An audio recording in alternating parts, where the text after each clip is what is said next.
বিগত পর্বে আমরা শুনেছিলাম টলারেন্স এবং প্রসেস ক্যাপাবিলিটি সম্পর্কে। আজকে একটা গল্প বলি আপনাদেরকে। ধরুন আপনি একটি কফি শপের মালিক এবং আপনার কফি শপে আপনি প্রত্যেক কাপ কফিতে আপনার টার্গেট হলো 200 ml কফি আপনি কাস্টমারকে দেবেন এবং আপনার কাস্টমারের টলারেন্স ±5 ml। অর্থাৎ কোনো একটা কাপে যদি 195 mlও চলে আসে আপনার কাস্টমার এটা অ্যালাউ করে। আবার কখনো যদি 205 ml চলে যায় এটাও অ্যালাউ করা। কাস্টমারকে যত বেশি দেবেন কাস্টমার তো আসলে খুশি হবে, কিন্তু আপনি বেশি দিলে তো আপনারই বিজনেসের ক্ষতি। সো আপনি ±5 ml পর্যন্ত আপনি কাস্টমারকে দিতে পারেন। কাস্টমার এটা টলারেট করে। এটা হচ্ছে টলারেন্স, যেটা আমরা বিগত এপিসোডে দেখেছিলাম। এখন ধরুন আপনি চিন্তা করলেন যে ঠিক আছে, আমি প্রতিদিনই তো আমি কফি সেল করছি, আমার অ্যাকচুয়ালি কত করে যাচ্ছে, কত ml করে আমার যাচ্ছে। আপনি চিন্তা করলেন একদিন আপনি সকাল থেকে সন্ধ্যা আপনি টাইম টু টাইম আপনি মেজার করবেন কত ml করে আপনি কফি দিচ্ছেন কাস্টমারকে। ধরুন কোনো একদিন আপনি দোকানে গেলেন এবং সকাল 10টার সময় হঠাৎ করে আপনি আপনার বয়কে বলে একটা কফি নিয়ে আসুন এবং মেজার করে আপনি দেখলেন এক্স্যাক্ট 200 ml আছে। আপনি তো খুব খুশি, আপনার প্রসেস একদম পারফেক্ট। আপনি 1 ঘন্টা পর আবার বললেন আরেক কাপ কফি নিয়ে আসুন এবং সেইটা আপনি ওয়েট নেওয়ার পর দেখলেন 198 ml আছে,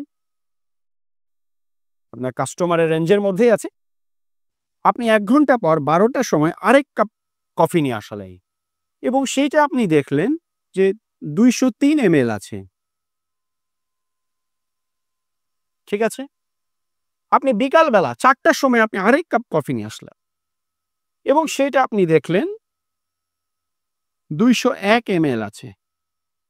তাহলে দেখুন এই যে আপনি সারাদিন কফির ওয়েট নিলেন, আপনি দেখলেন যে আপনার 200, 198, 203, 200 অর্থাৎ 195 থেকে 205 মধ্যে আপনার কফির ওয়েটটা আছে।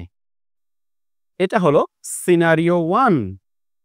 এখন আমরা চলে আসি সিনারিও 2। আপনি পরের দিন আবার আসলেন এবং আপনি সকাল 10টার সময় কফি ওয়েট নিলেন, আপনি পেলেন 198 ml।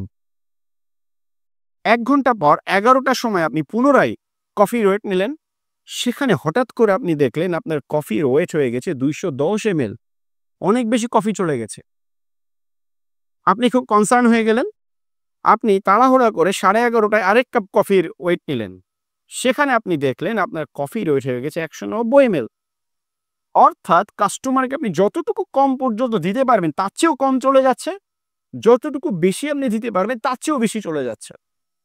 আপনার টেনশন বেড়ে গেল। আপনি 12টার সময় আরেক কাপ কফি নিয়ে আসলেন, তারপর দেখলেন যে না আপনার এটা 200 ml। কিছুটা ঠান্ডা হলে এবং আপনি সন্ধ্যা 6টার সময় যখন আরেক কাপ কফি নিয়ে আসলেন তখন আপনি দেখলেন 180 ml। সামহাউ কাস্টমার আপনাকে কমপ্লেন করে নাই, কিন্তু এটা একটা বিশাল বড় কাস্টমারের সাথে প্রতারণা হয়ে গেছে। আপনি 180 ml কফি দিয়েছেন 200 ml এর জায়গায়। তাহলে দেখেন প্রথম দিন আপনার যে 4টা ডিফারেন্ট কাপের কফি আপনি নিয়েছেন প্রত্যেকটাই কিন্তু আপনার টলারেন্স রেঞ্জের মধ্যে ছিল। অর্থাৎ আপনার এই যে কফি তৈরির যে প্রসেসটা, এই প্রসেসটা স্টেবল। অর্থাৎ প্রতিবারই আপনার টলারেন্সের মধ্যে আছে। কিন্তু পরের দিন আপনি যে হিসাবটা নিলেন দেখেন একমাত্র 198 ml 200 ml আপনার টলারেন্সের মধ্যে আছে। 210 লিমিটের বাইরে চলে গেছে, 190 লিমিটের বাইরে চলে গেছে, 180 ভয়ঙ্করভাবে লিমিটের বাইরে চলে গেছে। তাহলে এত কেন কম বেশি হচ্ছে?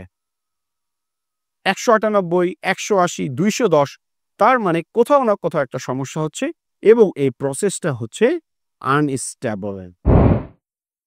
সেই একই কফি শপের মতো আরেকটি উদাহরণ দেয়া যাক। ধরুন আপনি গার্মেন্টস ইন্ডাস্ট্রিতে কাজ করেন এবং আপনি প্রতিদিন ডিফেক্টের হিসাব রাখেন।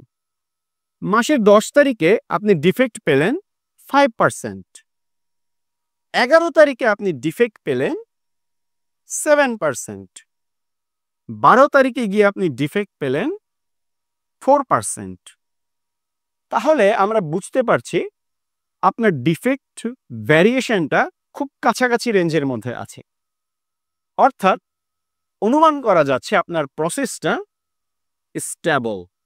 কিন্তু যদি এমন হয় মাসের 10 তারিখে আপনি ডিফেক্ট পেয়েছেন 5%, কিন্তু 11 তারিখে গিয়ে আপনি ডিফেক্ট পেয়েছেন 15%, আবার 12 তারিখে গিয়ে আপনি ডিফেক্ট পেয়েছেন 2%, তাহলে দেখুন প্রসেসের মধ্যে অবশ্যই কোথাও না কোথাও এমন সমস্যা আছে যে কারণে ডিফেক্টটা এত বেশি ফ্লাকচুয়েট করছে। হয় আপনার ডিফেক্ট ক্যালকুলেশনে কোনো একটা ভুল আছে, 5% থেকে একদিনের মধ্যে 15% চলে যাবে না, আবার 2%ও নেমে আসবে না। হয় আপনার ডিফেক্ট ক্যালকুলেশনে কোনো একটা প্রবলেম হচ্ছে, অথবা আপনার প্রসেসের মধ্যে এমন কোনো একটা প্রবলেম হচ্ছে যেই কারণে প্রসেসটা কনসিস্টেন্ট না। একদিনে 5% ডিফেক্ট করে, পরের দিন এসে 15% ডিফেক্ট করছে। 10 তারিখে 100টার মধ্যে 5টা গার্মেন্টস রিজেক্ট হচ্ছে, পরের দিন গিয়ে 15টা গার্মেন্টস রিজেক্ট হচ্ছে, যেটা কখনোই বাস্তবসম্মত না।